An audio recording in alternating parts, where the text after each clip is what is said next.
আসসালামু আলাইকুম, সবাইকে শুভেচ্ছা জানাচ্ছি। মাসুম মাহবুব দেখছেন ওপেন দ্য ইউটিউব চ্যানেল এবং মাসুম মাহবুব ফেসবুক পেজ। আমার এই দুটো সাইডের বাইরে আর কোনো পেজ নেই যেখান থেকে আপনারা দেখছেন আমার ভিডিও। এই দুটোর বাইরে সবগুলো ফেক অ্যাকাউন্ট।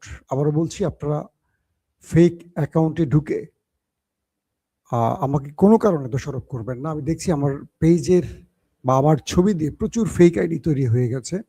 আশা করি সেগুলোকে আপনারা আনফলো করবেন, পারলে একটু রিপোর্ট মারবেন। দর্শক, ব্রেকিং বেশ কিছু গুরুত্বপূর্ণ খবর আছে।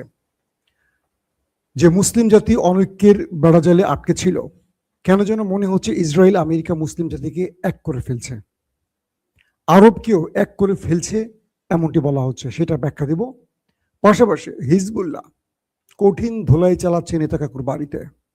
তাদের কমিউনিকেশন সিস্টেমগুলো একটার পর একটা উড়ে যাচ্ছে তাসের ঘরের মতো। পাশাপাশি আজ দুপুরে যে খবরটি দিয়েছিলাম 2টা থেকে 2:30টার মধ্যে আপনাদের, যে ইরান সর্বাধিক সবচেয়ে বড় আক্রমণটি গেল রাতে করেছে, তারও ব্যাপক আপডেট আসতে শুরু করেছে, সেটাও জানাবো। এবং আমেরিকা এই যুদ্ধ থেকে কেটে পড়তে চাইছে, পেছনে পা চেপে ধরছে নেতাকাকু, যে আমাকে ছেড়ে তুমি চলে যেও না। হঠাৎ করে ইরানের পররাষ্ট্রমন্ত্রী নতুন করে কি বললেন, যাতে করে আপার কাঁপন ধরে গেছে। হরমুজ প্রণালী এখন মূল খেলার মাঠ। ইরান সেখানে মাইন পুচ্ছে আর ইরানকে টার্গেট করছে আমেরিকা। পাশাপাশি মধ্যপ্রাচ্যে আরো ব্যাপক অ্যাটাক করেছে ইরান। চলেন সবগুলো খবর আজকে একটা একটা করে দেবার চেষ্টা করছি। প্রথম যে খবরটি দিয়ে শুরু করব, ইরানকে মোটামুটি ভেতরে ঘুণে ধরিয়ে ফেলেছিল আমেরিকা ইসরায়েল। আপনারা জানেন যে ইরানের বর্তমান সরকারের বিরুদ্ধে ব্যাপক বিক্ষোভ হয়েছিল সাম্প্রতিক মাসগুলোতে। আমেরিকা ইসরায়েল মনে করেছিল যে তারা একটা যুদ্ধ শুরু করলে ইরানের ভেতর থেকে ব্যাপক চাপ তৈরি হবে এবং সেই চাপে রেজিম পরিবর্তন করতে পারবে। সেই পরিকল্পনা অনুযায়ী মোসাদ এবং সিআইএর তথ্যের আলোকে ইসরায়েলের চাপে আমেরিকা এই যুদ্ধে জড়িয়ে পড়ে। ইরানের মধ্যে একটা বড় রকম অ্যাটাক চালায় 28 ফেব্রুয়ারি। আয়াতুল্লাহ আলী খামিনি সহ তার 40 জন গুরুত্বপূর্ণ মন্ত্রী, সামরিক কমান্ডার এই যুদ্ধে নিহত হয়। আইআরজিসির প্রধান, বিমান বাহিনীর প্রধান, সেনাবাহিনীর প্রধান সহ গুরুত্বপূর্ণ ব্যক্তিরা মারা যান। এরপর আমেরিকা ইসরায়েল বলেছিল তারা সাকসেস এবং এবার তাদের টার্গেট ফুলফিল হয়েছে। কিন্তু আসল গেমটা যে অপেক্ষা করছে ইরানের হাতে, সেটা এখন তারা বুঝতে পারছে। আমেরিকার বিশ্লেষণে উঠে আসছে এই যুদ্ধটা আমেরিকার ভুল ছিল। ওয়াশিংটন বলি, পেন্টাগন বলি, মার্কিন সামরিক বিশ্লেষকদের কথা বলি, গণমাধ্যমের কথা বলি, আমেরিকান গণমাধ্যম, তারা হিসেব কষে দেখছেন যে তারা ভুল পাতা ফাঁদে পা দিয়েছেন, অর্থাৎ ভুল সিদ্ধান্তে পা রেখেছেন, যার মাসুল এখন তারা দিচ্ছেন। না পারছেন যুদ্ধ শেষ করে চলে যেতে, না পারছেন যুদ্ধে বিজয় আনতে। তাদের বিলিয়ন বিলিয়ন মার্কিন ডলারের গচ্ছা যাচ্ছে। দর্শক, বিষয়টি কি আসলে? যখন এই যুদ্ধের রেজিম চেঞ্জ ঘটাতে পারেনি আমেরিকা ইসরায়েল, তখন তারা বারবার বলেছিল ইরানি জনগণকে যে তোমরা রাস্তায় নামো, তোমরা রাস্তায় নামো, তোমরা সরকারের পতন ঘটাও, আমরা বাকি কাজ করে দিয়েছি। একটা জনগণও রাস্তায় নামেনি।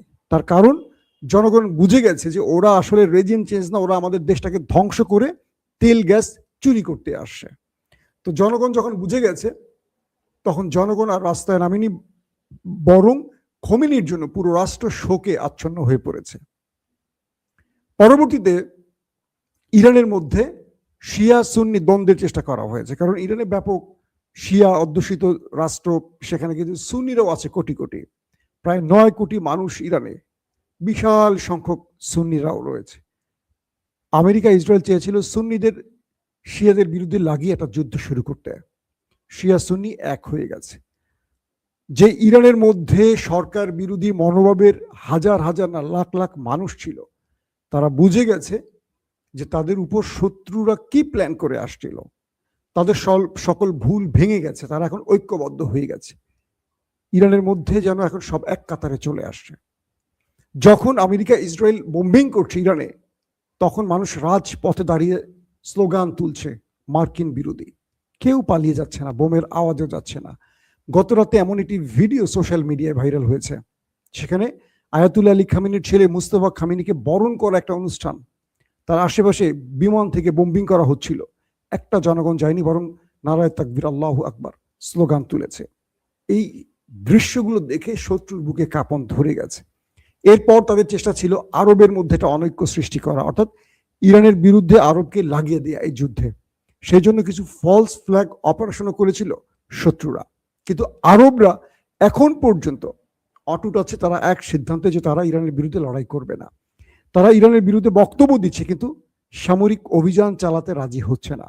আমেরিকা ইসরায়েলের অব্যাহত চাপ তাদের উপর, আরবের মানে গালফ কান্ট্রির উপর, তারপর তারা চুপ, তারা ইরানের বিরুদ্ধে নামছে না, বরং তারা সাফ জানিয়ে দিয়েছে তারা ইরানের বিরুদ্ধে বা মুসলিম ভাইদের বিরুদ্ধে এই লড়াইটা করবে না। এরই মধ্যে দুর্দান্ত স্টেটমেন্ট দিয়েছে রজব তাইয়্যিব এরদোয়ান। তিনি আজকে খুব শক্ত ভাষায় একটি কথা বলেছেন যে আমরা শিয়া নই, আমরা সুন্নি নই, আমরা সবাই মুসলিম এবং আমরা আছি ইসলামের বন্ধনে। মানে বক্তব্যটি ভালো করে খেয়াল করলে বুঝবেন যে কি স্ট্রং একটি কথা বলেছেন মিস্টার রজব তাইয়্যিব এরদোয়ান। তিনি তার পুরো দেশকে বলে দিচ্ছেন যে আমাদের মধ্যে যারা বিভেদ সৃষ্টি করতে আসলে শিয়া এবং সুন্নির নাম করে, তোমরা সতর্ক হও। আমাদের মধ্যে আমাদের কোনো শিয়া বা সুন্নি নামে পরিচয় নেই, আমাদের পরিচয় একটি, আমাদের সামনে পরিচয় একটি, সেটা হলো ইসলাম। বিষয়টা বুঝতে পারছেন? রজব তাইয়্যিব এরদোয়ান কোন টাইমে এসে এই কথাটি বললেন? তার স্টেটমেন্ট হলো এরকম, মানে আমাদের ধর্ম সুন্নি বা শিয়া নয়, আমাদের একটাই ধর্ম আর তা হলো ইসলাম। এবং সুন্নি ও শিয়া মতভেদে আমাদের বিভক্ত করে শত্রুরা আমাদেরকে দুর্বল করতে চাইছে। হে মুসলিম বিশ্ব, তোমরা ঐক্যবদ্ধ থাকো। এরদোয়ান এই বার্তাটি আসলে কাকে দিয়েছেন? 57টি মুসলিম দেশের 700 কোটি মানুষকে, 700 না, আমরা তো আরো অনেক, অর্ধেক। তিনি দিয়েছেন প্রত্যেকটি দেশের রাষ্ট্রপ্রধানদের যে তোমরা শিয়া সুন্নিতে মতভেদ বিভক্ত হইও না, আমাদের সামনে একটাই পথ, সেটা হলো ইসলামের। এরদোয়ানের এই বক্তব্যটি আজকে প্রত্যেকটি মুসলিম দেশকে অনুপ্রাণিত করছে। তার মানে শত্রুর পরিকল্পনা এরদোয়ান তার বক্তব্যের মাধ্যমে বিশ্বকে জানিয়ে দিয়েছে। আসেন তারপরের আজকের লেটেস্ট আপডেট। হিজু বাহিনী বলছেন তো হিজবুল্লাহ বাহিনী, সংক্ষেপে বলবো হিজু, বুঝে নিয়েন। হিজু বাহিনী আজকে নেতা বাহিনীকে ব্যাপক অ্যাটাক করেছেন। এই খবরগুলো আড়াল হয়ে যাচ্ছে কারণ সবাই আমরা ইরান নিয়ে ব্যস্ত। আল মায়াদিন বা এই ওদের গণমাধ্যম চেক করলে দেখবেন ব্যাপক অ্যাটাক হয়েছে। তারা আক্রান্ত হচ্ছে, তাদের শহীদ হচ্ছে, কিন্তু তারা ছাড় দিচ্ছে না। তারা ঘিরে ধরে তাদেরকে অ্যাটাক করছে, পাল্টা অ্যাটাক চলছে, আবার অ্যাটাক চলছে, এভাবে চলছে। বলা হচ্ছে হিজু বাহিনীর অ্যাটাকে নেতা বাহিনীর রেডিও টেলিস্কোপ ফ্যাসিলিটিস ধ্বংস হয়ে গেছে। রেডিও টেলিস্কোপ ফ্যাসিলিটিস পুরোপুরি ধ্বংস হয়ে গেছে। তাদের দ্বিতীয় অ্যাটাকে স্যাটেলাইট কমিউনিকেশন স্টেশন উড়ে গেছে। অর্থাৎ দখলদাররা যে সিস্টেমগুলো মেনটেন করে আপডেট তথ্য জানত, শত্রুর অবস্থা নির্ণয় করত, টার্গেটে হিট করত, মিসাইল বা ড্রোন আসলে ইন্টারসেপ্ট করত, প্রত্যেকটা সিস্টেমকে এখন ধ্বংস করছে ইরান বা ইরানের প্রক্সি বাহিনীগুলো। অর্থাৎ ইরান হিজু বাহিনীকে বলে দিয়েছে যে যুদ্ধে ওদের সদস্যদের মারার আগে ওদের সিস্টেমকে অকেজো করতে হবে, কারণ এই সিস্টেম দিয়ে ওরা পৃথিবীকে কন্ট্রোল করে।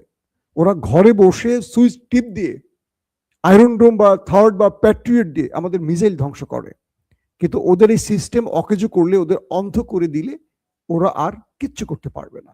ওরা বসে বসে আমাদের মিসাইল হজম করবে। তাই হিজু বাহিনী এবার তাদের রেডিও টেলিস্কোপ ফ্যাসিলিটিস এবং স্যাটেলাইট কমিউনিকেশন সেন্টার স্টেশনকে উড়িয়ে দিয়েছে। পাশাপাশি তাদের বিমানবন্দর হিট হয়েছে। শুধু তাই নয়, ইরান এবং হিজু বাহিনীর অ্যাটাক এখন জেরুজালেম পর্যন্ত পৌঁছে গেছে, যেখানে ফিলিস্তিনিদেরকে বের করে দিয়ে তারা তাদের বাড়িঘর দখল করেছে, সেখানে পর্যন্ত অ্যাটাক চলে গেছে। কি ভয়ঙ্কর অ্যাটাক চলছে কল্পনা করেন। দ্বিতীয় বিষয়টি হলো ইরান এই মুহূর্তে শর্ট রেঞ্জ মিসাইল মারছে না। হিজু বাহিনী পূর্বের ছোট ছোট রকেট মারছে না, তারা এখন কোয়ালিটি মেনটেন করে হাই কোয়ালিটির মিসাইল মারছে শত্রুর বুকের ভেতরে। একটার পর একটা মিসাইল যাচ্ছে, আর উত্তর থেকে মানুষ এখন পালিয়ে চলে যাচ্ছে। সেই দেশটির নেতা বাহিনীর বা নেতা কাকুর দেশের মানুষ এখন পালাতে শুরু করছে। এভাবেই অ্যাটাক একটার পর একটা চলছে। তারপর নেতা বাহিনীর মানে নেতা কাকুর দেশের ভেতরে যে সিস্টেমগুলো বসিয়ে তারা সব শনাক্ত করতো, নজরদারি চালাতো, একটার পর একটা সিস্টেমকে উড়িয়ে দিচ্ছে ইরান এবং হিজবুল বাহিনী। এই দুই পক্ষের আক্রমণে পুরোপুরি নাস্তানুবাদ হয়ে গেছে নেতা চাচার বাহিনীগুলো। বলা হচ্ছে যে তাদের যে থার্ড বা প্যাট্রিয়ট বা আয়রন ডোমের রাডার স্টেশনগুলো এগুলো ধ্বংস হয়ে গেছে, প্রায় অধিকাংশই শেষ। এখন অনেক জায়গায় মিসাইল বা ড্রোন আসলে তারা টের পাচ্ছে না, সাইরেনই পাচ্ছে না, তাদের আর্লি ওয়ার্নিং সিস্টেমগুলোকে ধ্বংস করে দিয়েছে। ফলে দেখা যাচ্ছে যে যখনই মিসাইল বাজছে তখনই সে হিট করছে। অর্থাৎ সিরিজ যে লেয়ারগুলো তারা দিয়েছে মধ্যপ্রাচ্য থেকে একটার পর একটা দেশ সিস্টেমে তাদের মানে প্রতিরক্ষা ব্যবস্থা মোকাবেলা করে আসবে, সেগুলো তো উড়িয়ে দিয়েছে ইরান। এখন দেখা যাচ্ছে ঘরের কাছে যখন মিসাইল ঢুকে যাচ্ছে তখন একটা সাইরেন বাজছে, 1 থেকে 2 মিনিট সময় পাচ্ছে তারা দৌড়ে পালাবার। তো 1-2 মিনিটের মধ্যে মানুষ কত দূর যেতে পারে? ঘর থেকে বের হয়ে মোবাইলটা নিয়ে বা একটা জ্যাকেট গায়ে দিয়ে বা একটা পোশাক নিয়ে বা প্যান্টটা পরতে তো 5 মিনিট লেগে যায়। তারা ওই অর্ধেক পোশাক পরে দৌড় মারার মধ্যে পথে তারা হিটের মধ্যে পড়ে গেছে। এবং খামেনি বাহিনীর মিসাইলগুলো এখন বাংকারে হিট করছে, বাংকারে, বুঝছেন? মানে এমন ভাবে জিপিএস সেট করে দেওয়া হয়েছে যে খুঁজে খুঁজে বাংকারে গিয়ে হিট করছে। তার মানে ওদের দেশের জনগণ এখন বুঝতে পারছে ওদের সামনে কিয়ামত নেমে গেছে। তারপরে বলা হচ্ছে যে মানে নেতা বাহিনী মানে ইসরায়েল চাচ্ছে আমেরিকাকে এই যুদ্ধে আরো বড় ফ্রেমে ডেকে আনতে, কিন্তু ট্রাম্পকে তার পেন্টাগন, তার সিনেটররা চাপ দিচ্ছে যুদ্ধ বন্ধের জন্য। বলছে এই যুদ্ধে কোনো হাত পা নেই, এই যুদ্ধে কোনো উদ্দেশ্য নেই, এই যুদ্ধে আমেরিকান কোনো গোল নেই। এখন পর্যন্ত আমেরিকা যা পেয়েছে খামেনির মৃত্যু, কিন্তু খামেনির মৃত্যুর পর যিনি বসেন তিনি আরো ডেঞ্জারাস। ক্রিকেট খেলা দেখেন না আপনারা? ক্রিস গেলের কথা মনে আছে তো? তো দেখা যায় যে ক্রিস গেল যখন নামবেন তার আগের যে ব্যাটসম্যান সে বেশি রান পাচ্ছে না, তো ভালো ভালো দলগুলো করে কি তাকে নিয়ে খেলে যে সে 1 মারুক 2 মারুক, বাট ক্রিস গেল যেন না নামে T20-তে, সেই ব্যাটার নামলে তো ফাটায় ফেলাবে। তো ওরা করে কি ওভার নষ্ট করার জন্য ওই প্লেয়ারকে সহজে আউট করে না, তাকে ক্রিজে রাখার চেষ্টা করে। তো এখন ইরান যে কাজটি করছে ঠিক এইরকম, যে তাদের আলী খামেনি মোটামুটি সহনশীল নরম স্বভাবের লোক ছিলেন, কিন্তু তার ছেলে তো সেটা না। তার ছেলে কিন্তু সেনাবাহিনী থেকে উঠে আসে, এটা কি জানেন আপনারা? আজ রাত 11টা আপনাদের ডিটেল বলবো। আজ রাত 11টা আপনাদেরকে আমি এটা নিয়ে বিস্তারিত বলার চেষ্টা করব। মুস্তফা খামেনি তিনি কিন্তু খুব বেতাল টাইপের লোক, তিনি বাবার মতো নরম স্বভাবের না, অ্যাগ্রেসিভ টাইপের লোক, কট্টর লোক, এবং তিনি দীর্ঘদিন ইরানের সেনাবাহিনীতে ছিল। তার টার্গেট হলো হিট, জবাব, আরো শক্ত জবাব, নমনীয় না। তো এখন তারা বিপদে পড়ছেন। আলী খামেনি থাকলে যেটুকু সহনীয় পর্যায়ে বা ধৈর্য সহ্য রেখে মারতেন, মুস্তফা খামেনি সেটা করছেন। এখন তারা বুঝতেছেন যে আয় হায় এটা কি করলাম আমরা, বুড়ো সিংহটাকে মেরে এখন তরতাজা সিংহটাকে মসনাদে বসিয়ে এখন তো মায়ের সমান তালে হচ্ছে। ওই যে বললাম না, আল্লাহর পরিকল্পনা। আর খামেনি তার জীবনটা দিয়ে পুরো ইরানিকে ঐক্য করে মানে ঐক্যবদ্ধ করে দিয়ে গেছে, ইরানিদেরকে যুদ্ধে মানে উৎসাহিত করে দিয়ে গেছেন। তার জীবনটা কত মূল্যবান ভাবে শেষ হয়েছে কল্পনা করেন, এটা রাতে বলবো আজকে।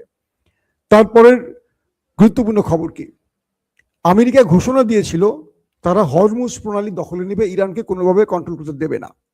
এরপর তারা ইরানের বোটের উপর অ্যাটাক করেছে। আমেরিকা দাবি করেছে তারা 10টি বোট, ছোট ছোট কিস্তি ধ্বংস করেছে ড্রোন অ্যাটাকের মাধ্যমে। কিছু ফুটেজ আমি দেখেছি। ইরান কি করেছে, তাদের প্রচুর ছোট ছোট বোট আছে, এই বোটগুলো দিয়ে পুরো হরমুজ প্রণালীতে মাইন পুঁতছে, মাইন, বিপজ্জনক ভাবে তারা মাইনগুলো পোতার কাজ করছে। এবং ইরান বলছে যে এখান দিয়ে একটি পথ তারা খোলা রাখবে, সেটা হলো তাদের বন্ধুদের জন্য পথ, যারা মধ্যপ্রাচ্য থেকে তেল নিয়ে নির্বিঘ্নে যেতে পারবে। বাকি জায়গায় তারা মাইন পুঁতে রেখেছে এবং তাদের বন্ধুদেরকে শুধু বলে রাখবে কোন জায়গা দিয়ে, কোন নেভিগেশনে বা কোন সিস্টেমে বা কোন পথ দিয়ে মাইনটি রাখা হয়নি, শুধু তার বন্ধুরাই জানবে, শত্রুরা জানবে না। তো শত্রুরা যখন জাহাজ নিয়ে ঢুকবে আর জাহাজগুলো উড়ে যাবে সমুদ্রের নিচে, এইভাবে মাইন পুঁতে রাখছে। তো আমেরিকার নেভি বলছে এটি তাদের জন্য খুব কঠিন, মানে ইরান যে মাইন পুঁতছে এখান থেকে ইরানকে সরাবার বা ইরানকে বাধা দেওয়ার কাজটি তারা সফলভাবে করতে পারবে না। তারা হাত গুটিয়ে নিয়েছে এবং তারা নিজেদের ব্যর্থতা স্বীকার করেছে মার্কিন নেভি। তারা বলছে কোথায় কোথায় এখন মাইন্ড আছে আমরা জানি না। এখন ইরানের বিরুদ্ধে আমরা সম্মুখ লড়াইতে গেলে নেভি তারা নিজেরাই বিপদে পড়ে যাবে।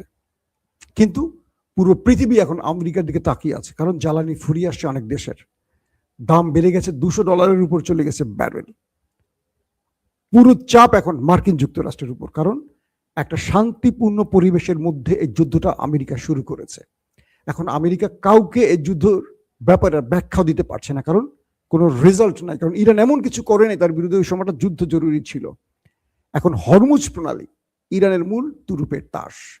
এখান দিয়ে ইরান তার শত্রুকে মূল মেসেজটি দিচ্ছে এবং শত্রুকে মানে আমেরিকা, ইসরায়েল বা মধ্যপ্রাচ্যকে একদম কোণঠাসা করে ফেলেছে ইরান হরমুজ প্রণালী দিয়ে। এখন পর্যন্ত পুরো হরমুজ ইরানের কন্ট্রোলে আছে। দর্শক, ইরানের পররাষ্ট্রমন্ত্রী আব্বাস আরাকচি খুব দুর্দান্ত একটি কথা বলেছেন যে তোমরা যত বড় জিনিস নিয়ে আসো, রণতরী নিয়ে আসো, ভয়ঙ্কর মিসাইল নিয়ে আসো, যা নিয়ে আসো, খামেনি বাহিনী শেষ লড়াইটা পর্যন্ত চালিয়ে যাবে। যতক্ষণ তারা আমাদের ভান্ডারে একটি মিসাইল থাকবে, একটি ড্রোন থাকবে, ততক্ষণ আমাদের লড়াই অব্যাহত থাকবে। কাকে দিয়েছে পররাষ্ট্রমন্ত্রী মেসেজ? শত্রুকে। তিনি বলছেন এই লড়াই থামবে না যখন পর্যন্ত আমরা চাইব। পেছন থেকে ব্যাক চ্যানেলে আলোচনা চলছে, কিন্তু চীন, রাশিয়াকে দিয়ে ট্রাম্প যুদ্ধবিরতি সিজফায়ারের প্রস্তাব দেয়াচ্ছে। ইরানকে কিঞ্চিত উইং, আমেরিকা কিঞ্চিত ফেস সেভিং, এরকম প্ল্যান চলছে, কিন্তু ইরান ডাইরেক্ট না। কারণ ইরানের পররাষ্ট্রমন্ত্রী রাষ্ট্র কন্ট্রোল করছেন না, রাষ্ট্র যিনি কন্ট্রোল করছেন তিনি ফেস সেভিং দেবেন না এবং এখান থেকে বড় মাত্রায় বিজয় না নিয়ে তিনি ছাড়বেন না। কারণ ইরান ব্যাপক ধ্বংস হয়েছে, অনেক গুরুত্বপূর্ণ মানুষের প্রাণ গেছে। এখানে যুদ্ধ থামিয়ে দিয়ে আবার কয়েকদিন পর যুদ্ধ শুরু করার কোনো অর্থ হয় না। তাই এখানে ইরান তার মোটা দাগে অনেক বড় বিজয় দেখতে চাচ্ছে, নতুবা অর্থাৎ মধ্যপ্রাচ্য থেকে আমেরিকাকে চলে যেতে হবে, পুরো ঘাঁটি গুটিয়ে চলে যেতে হবে। আরব রাষ্ট্রগুলো প্রয়োজনে ইরানের সাথে বন্ধুত্ব করবে, কিন্তু আমেরিকা, ইসরায়েল থাকবে না। মানে মধ্যপ্রাচ্যে ইরান স্ট্রং হওয়া মানে কি ইসরায়েল কোণঠাসা হয়ে যাওয়া। খেলাটা ওখানেই এখন আছে। আজকে ইরাকের ইরবিলে মার্কিন ঘাঁটিকে লক্ষ্য করে হিট হয়েছে। আজকে বাহরাইনে মার্কিন কি বলবো টার্গেটগুলোতে হিট হয়েছে, আরো বেশ কিছু দেশে হিট হয়েছে। আর যারা আজকে আমাদের প্রথম ভিডিওটি দেখেননি তাদের বলছি, কালকে ইরান রাতে টানা 3 ঘন্টা থেকে 3.5 ঘন্টা সিরিজ মিসাইল অ্যাটাক চালাচ্ছে, কোনো থামাথামি নেই, একটার পর একটা গেছে। সাইরেন বাজতে বাজতে ক্লান্ত সাইরেন বন্ধ হয়ে গেছে। মানে ভেতরে এত ম্যাসিভ আকারে হিট করছে যে গত 12 দিনের যুদ্ধে গেল রাতে ইরান সবচেয়ে বড় অ্যাটাকটি করেছে। ভেতর থেকে তথ্য আসতে শুরু করেছে, একদম খান্ডার বানায় ফেলছে, ভিতরে সব লন্ড ভন্ড করে ফেলেছে। তাদের গুরুত্বপূর্ণ কমান্ড সেন্টারগুলো, সামরিক কেন্দ্রগুলো, যোগাযোগ সিস্টেমগুলো, রেডিও সিস্টেমগুলো, স্যাটেলাইট সিস্টেমগুলো, প্রতিরক্ষা ব্যবস্থাগুলো, তাদের গোয়েন্দা ইউনিটগুলো একটার পর একটা উড়িয়ে দিয়েছে সিরিজ মিসাইল এবং ড্রোন অ্যাটাকে। এখন আর সেইভাবে তারা ঠেকাতে পারছে না। 20টা মারলে 3টা ঠেকতেছে, 17টা হিট করতেছে। বুঝতে পারছেন? এখন রাস্তা পুরো পানির মতো ক্লিয়ার করে ফেলেছে ইরান। এই পরিবেশে এখন লড়াই চরম আকার ধারণ করেছে। ট্রাম্পকে ইসরায়েল স্থল অভিযানের জন্য চাপ দিচ্ছে। ট্রাম্প যে কোনো সময় স্থল অভিযান শুরু করতে পারে, এরকমটি ধারণা করা হচ্ছে। মার্কিন কংগ্রেস থেকে 3 জনের বক্তব্য আজ সকালবেলা প্রচার করেছিলাম। তারা বলছে এখানে আমেরিকার জয়ের কোনো সম্ভাবনা নেই। এখন আমেরিকা যদি কমান্ডো নামিয়ে বা স্থল বাহিনী নামিয়ে কিছু একটা করতে পারে, কিন্তু সেটাও অলিক স্বপ্ন, কারণ সেখান থেকে বেঁচে ফিরে আসতে পারবে কিনা এটাই বড় টেনশন মার্কিন সেনাবাহিনীর। দর্শক, বিদায় নিচ্ছি এখনকার মতো। আমাদের চ্যানেলটি ভালো লাগলে অবশ্যই সাবস্ক্রাইব করবেন। আমরা আপনাদেরকে সর্বোচ্চ চেষ্টা করি সঠিক তথ্যগুলো দিতে, নিরপেক্ষ তথ্যগুলো দিতে, নির্ভেজাল তথ্য দিতে। এবং আমাদের এরকম অনেক খবর আছে যেগুলো শুনলে আপনাদের খুব খুশি লাগবে, কিন্তু দেই না, একটু ওয়েট করি, কনফার্ম হই। কনফার্মের জন্য অনেক সময় ভিডিও কমাই দেই, কারণ আপনাদেরকে সঠিক তথ্যগুলো দেওয়ার জন্য আমরা চেষ্টা করি। ফেসবুকে যারা দেখছেন অবশ্যই লাইক, ফলো করবেন। আবারও বলছি, অনেক পেজ আমাদের ভিডিওগুলো আপলোড দিচ্ছে, আমার ছবি দিয়ে আইডি খুলছে, একটু দেখা মাত্র ব্লক করবেন, রিপোর্ট মারবেন। মাসুম মাহবুব আর ওপেন দ্য আইজের বাইরে আর কিছু নেই আমাদের। প্রত্যেকে ভালো থাকবেন। আল্লাহ হাফিজ।